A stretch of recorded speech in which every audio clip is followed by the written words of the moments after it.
Hello again and welcome to the 140k Imperial Guard Tactics video. Now, as per tradition, before we get into today's video, I would like to say a huge thank you to Daniel Bernard for sending in these incredible pictures of his extremely well painted squat army. For those of you that are too young or don't remember squats, they were a very early army release beginning of 40k's existence, essentially space dwarfs that got discontinued very abruptly by Games Workshop, and they had received a pretty good amount of support.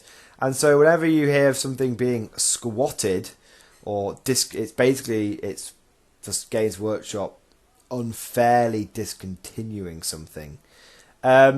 They were extremely cool. They were very highly advanced sort of abhumans like the ratlings and the ogres, for example. They had access to exoskeletons and all that kind of good stuff. Go and read up about them. Really, really cool. Bit of a shame Games Workshop never did anything with them. Thank you, Daniel, for sending these pictures in. They look absolutely amazing.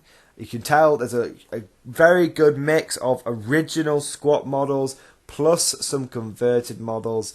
I absolutely love what you've done with the tanks. This Chimera, for example, and the sort of bubble dome turrets on the Leman Russes look incredible. And those cannons, I mean, absolutely amazing army. Thank you for sharing these pictures. Little slice of history.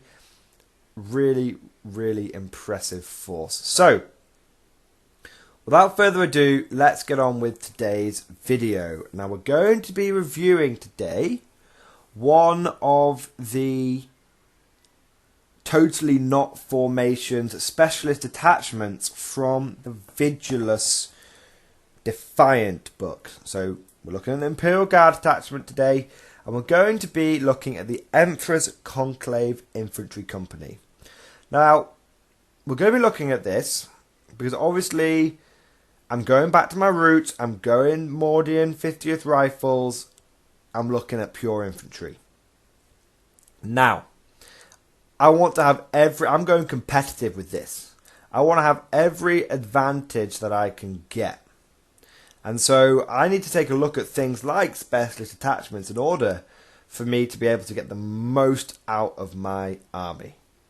And the one that obviously speaks to me as a pure infantry commander is the Emperor's Conclave Infantry Company. Now, when I first heard that we were getting an infantry detachment in Vigilus, I know it's been out a while, the book, but I thought we were going to get something like the Emperor's Shield Infantry Company, which was back in the day in 7th edition, which was a fantastic detachment. It was a detachment which forced you to take 180 infantry minimum. And for many people that wasn't possible. For myself, that was very bloody possible. I took more than the minimum. I took 250 infantry. And I did very well at a very competitive 7th edition tournament with pure infantry Imperial Guard. In fact, I did an old review of it on Daka. If I can find it, I'll put it down in the link in the description below. A link to it. Where I went to 7th edition, where Imperial Guard were one of the bottom tier armies, and I won 4 games and lost 2 games, which to do that as a pure Guard force back in 7th edition was impossible. I was hoping that the Emperor's Conclave Infantry Company would be similar to that. It's not. It's a very interesting detachment, but you definitely have to build around it. So, whilst the Emperor's the old formation focused on having very disciplined infantry, this is more about having fanatical infantry. This is what happens when the ecclesiarchy is in control of a guard regiment, or when you have a particularly pious guard regiment. So, what does it affect? It affects company commanders, platoon commanders, command squads, infantry squads, conscripts, Minotaur and priests, and crusaders. It does not affect veteran squads, or special weapons squads, or heavy weapons squads. It does affect command squads, sorry. Company commanders, platoon commanders, command squads. It doesn't affect veterans, special weapon squads, or heavy weapon squads. Okay. So basically, it affects your standard infantry units. Okay, well, that's all right. If we know that, then we know that. So, what do you get for? You have to spend 1 CP to unlock this attachment. What do you get? Well, you get the Warlord trait, Fiery Denouncer. Reroll hit rolls of 1 for your Warlord and friendly Emperor's Conclave units within 6 inches of your Warlord in the fight phase. Okay. That's all right. That's okay. You definitely would consider taking that as a field commander. Definitely would consider taking that as a field commander. What else do you get? Stratagems. No quarter given. 2 command points. Okay, 2 command points. Use a stratagem at the start of the fight phase. Pick an Emperor's Conclave unit from your army until the end of that phase. When a model from that unit is slain, the model is not removed from the battlefield as normal, but it can instead immediately pile in and fight even if it has already been chosen to fight in that phase. After its attacks have been resolved, it is then removed from the battlefield. Okay. So if you die, like Wolfen, if you die, you can still fight. 1 CP, you also get Sanctimonious Charge. Use this stratagem after an Emperor's Conclave Minotaur and Priest makes a charge move. Until the end of that phase, add 1 to charge rolls for other friendly Emperor's Conclave units while they are within 12 inches of that Minotaur and Priest. It's okay. Only issue is if you send your Priest barreling in there, he could die. And you don't really want your Priest to die because he's going to give you +1 attack, which is going to be very important with the rest of this detachment. Now you do get an Heirloom of Conquest, and you get the, I have no idea how to pronounce this. You get the, I'm just going to say it how I think it is. The Litanies of the Holy Synod. Synod. It's Synod, if anyone's not sure. I'm going to say Synod of Snod. If a friendly Emperor's Conclave unit within 6 inches of the bearer takes morale test, roll 2d6 and use the lowest result to determine the outcome of the morale test. In addition, if the bearer is slain, before removing the model from the battlefield, pick another friendly Emperor's Conclave unit within 6 inches of the bearer. For the rest of the battle, that unit does not have to take morale and can add 1 to its attack characteristics. Okay, so it's fairly obvious what this detachment is.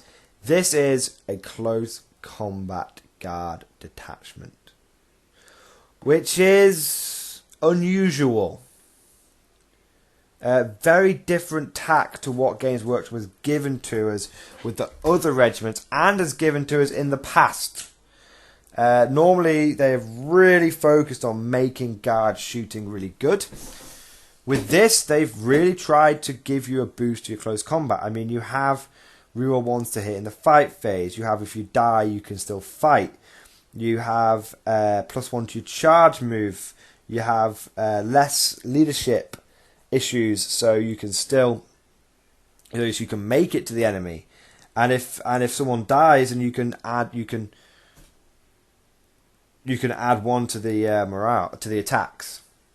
So what you're going to see with this detachment is large infantry squads backed up by company commanders and minister and priests and platoon commanders. You don't really need to worry about command squads. You don't want them charging in. They're too small.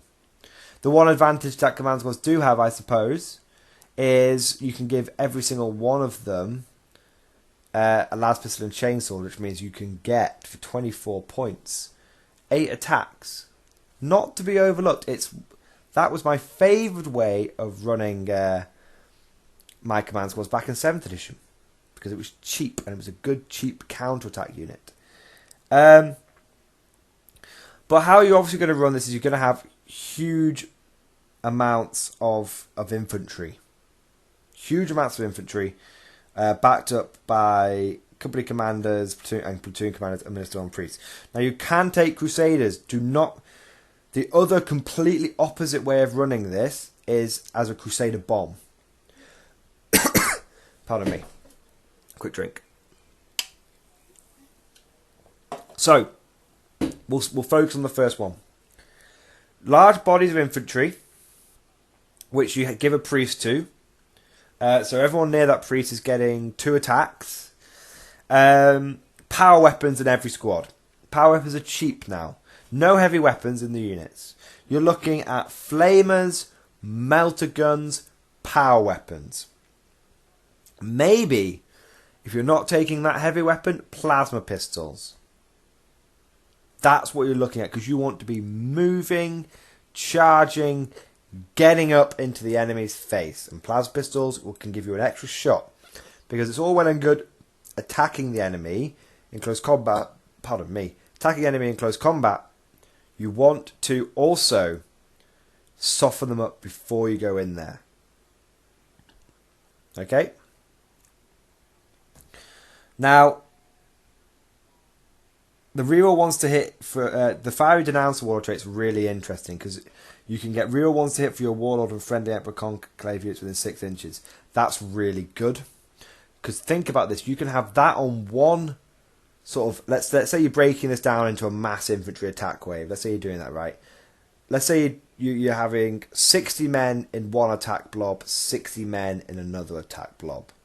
You could do this in a brigade formation, and that'd all be one detachment. 60 of those men get a field commander with 5 Denouncer, and they're rerolling ones in close combat.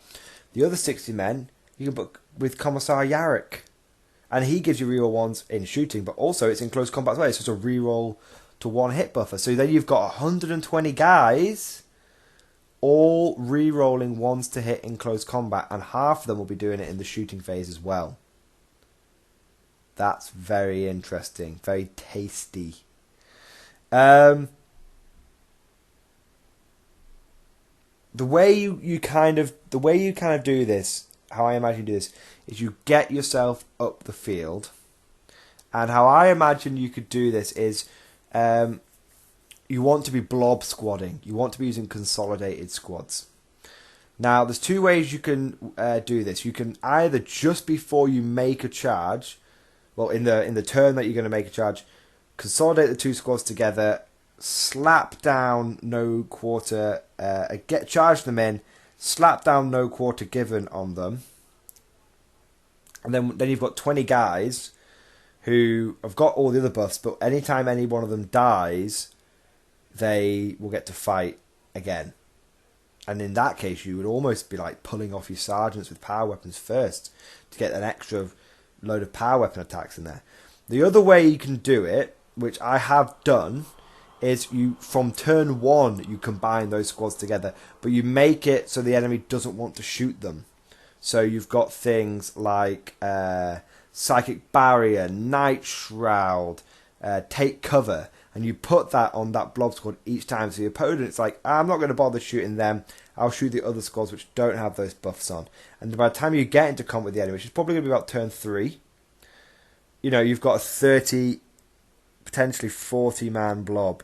If you don't get there till sort of turn 4, 20, 30, 40 man blob, that is very nasty. But I wouldn't rely on that. The most reliable thing together is slapping 2 10-man squads together and then charging in that same phase.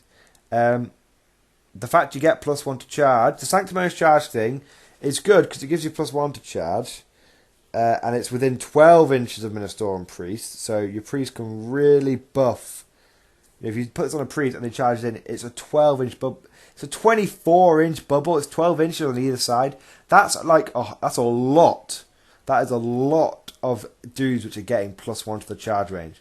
That's only 1 CP. The disadvantage is obviously you've got to send that priest in, and that means he could be eating some Overwatch, and he could die. I'm thinking the way you take an Ogren bodyguard with this, and you have him eat wounds for the priest if he needs to. And what's important to remember is the priest himself does not get +1 to charge. He has got to make that charge in first. So bear that in mind. Again, and also, it's not... If he does die, if you've got a priest in mind who's going to charge in, give him the litanies of the Holy Snod. Okay? I'm so butchering that, I know. Because even then, if he does die, you can give +1 attack and a morale immunity to one of your blob squads, which is nice. So it's obviously, and the other way of using this, as I said, was a Crusader bomb. Because think about this: you can take a big max old unit Crusader, I think that's like 10 Crusaders, and you can give them a 3-up. They've got the 3-up invuln. You can slap down all those buffs on them as well. Psychic Barrier, Night Shroud. Take cover's not that useful, but 2-up invuln save, -1 to hit. You can get them in the enemy's face. They can have +1 attack because you've got a priest there. They can have +1 attack if the priest dies from listening to the Holy Snod.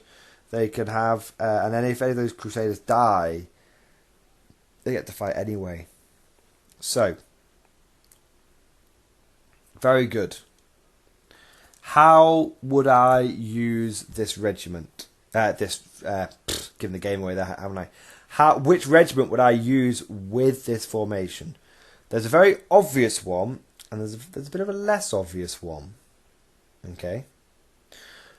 The obvious one is Katachan. Okay. Because Katachan can take a priest for +1 attack, and they can take Strachan, who gives a further +1 attack, which means you can have guys, your infantry squads, with 3 attacks each in close combat. And you can make them have reroll 1s to hit.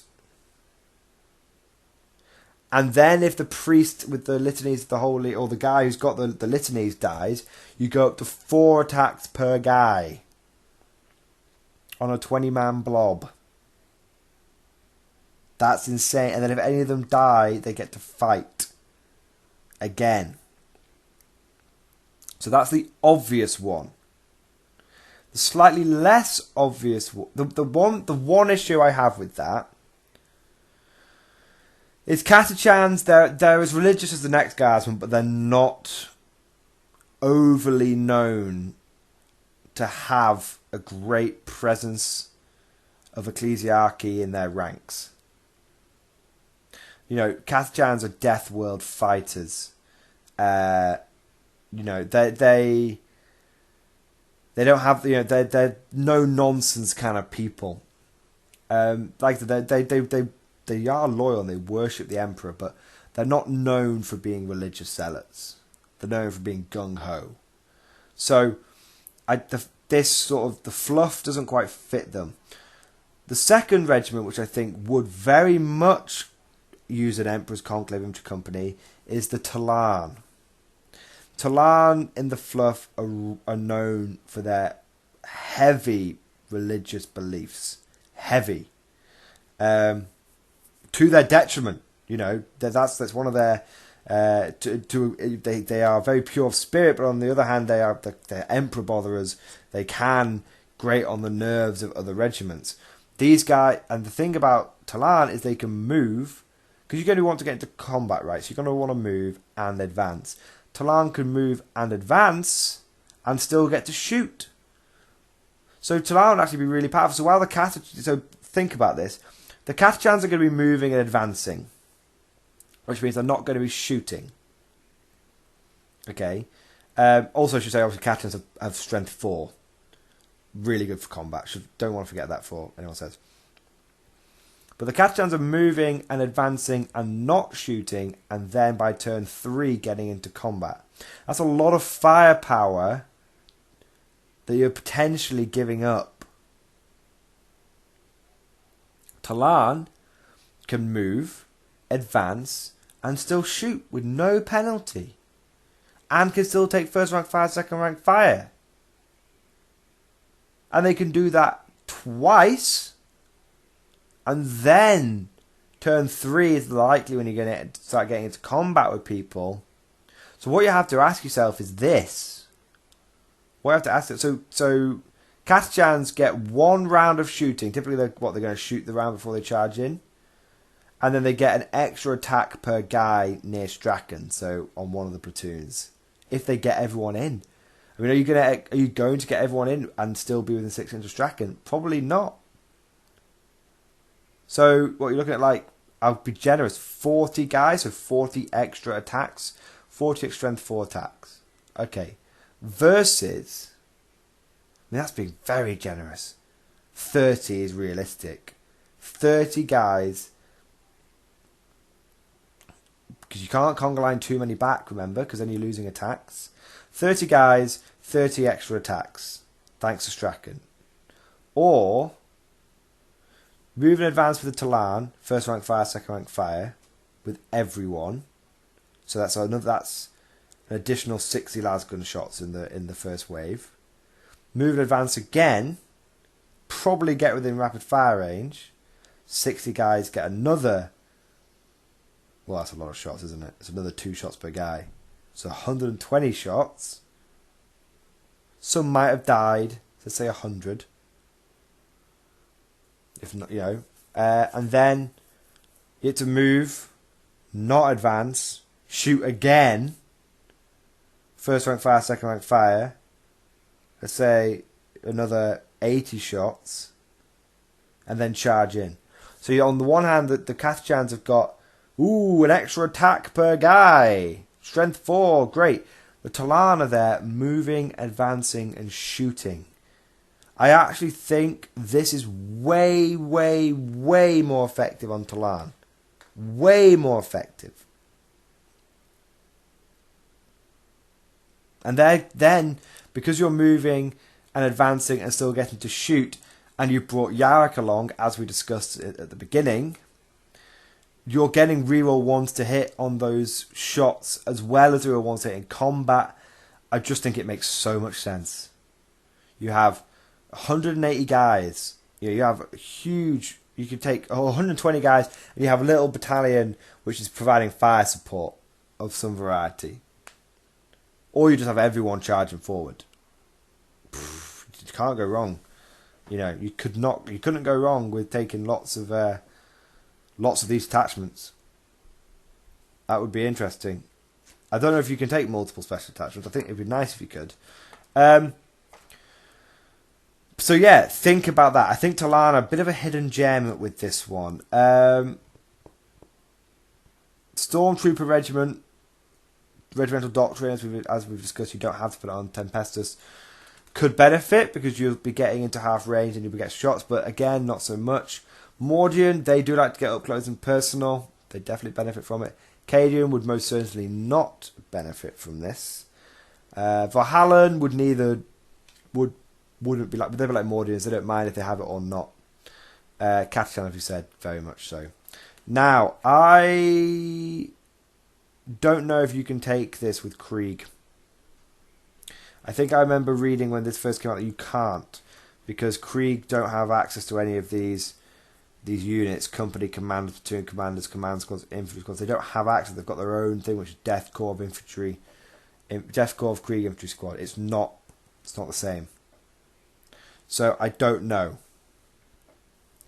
But that's something, I don't think they can. So there you go, guys. So am I going to be using this in my Mordians? I think so. I think the fluff behind the Mordian 50th Rifle Rebirth is that they're ditching their psychers. They are becoming more pure of heart and taking priests all over the place. My Mordians always did better in combat than they did at shooting, even when they had no right to. You guys know the saga of Blue Squad. They had no right to do good in combat, but they always do. I think taking this is really gonna, I'm gonna be rewarded for doing that. My guys already love close combat. Now they're going to be rewarded for that mentality, and it fits with my fluff that I'm building around the Mordians, which is that they're getting their commissars back in there. They're getting the Minotaur priests back in there. They are being, it's almost like quite a religious theme. The rebirth of the regiment. That's what they're going through. And that's why the ecclesiarchy is getting a big presence in my army, and why I will be in many of my lists running 2 to 3 Minotaur and priests going forward. And why I've begun paying for things like power weapons. I'm embracing what makes my Mordian army my Mordian army. And this little Emperor's Conclave Infantry company might just be the icing on the cake. So, do I think it's a competitive choice? I think it can be. You just need to build around it. You have to build around it. You can't. I would never slap this on a random battalion and try and make it work that way. No, I would build my whole army based around this specialist detachment. That's what I would do. So guys, I hope you've enjoyed this video. Please let me know what you think. And of course, I will see you guys next time.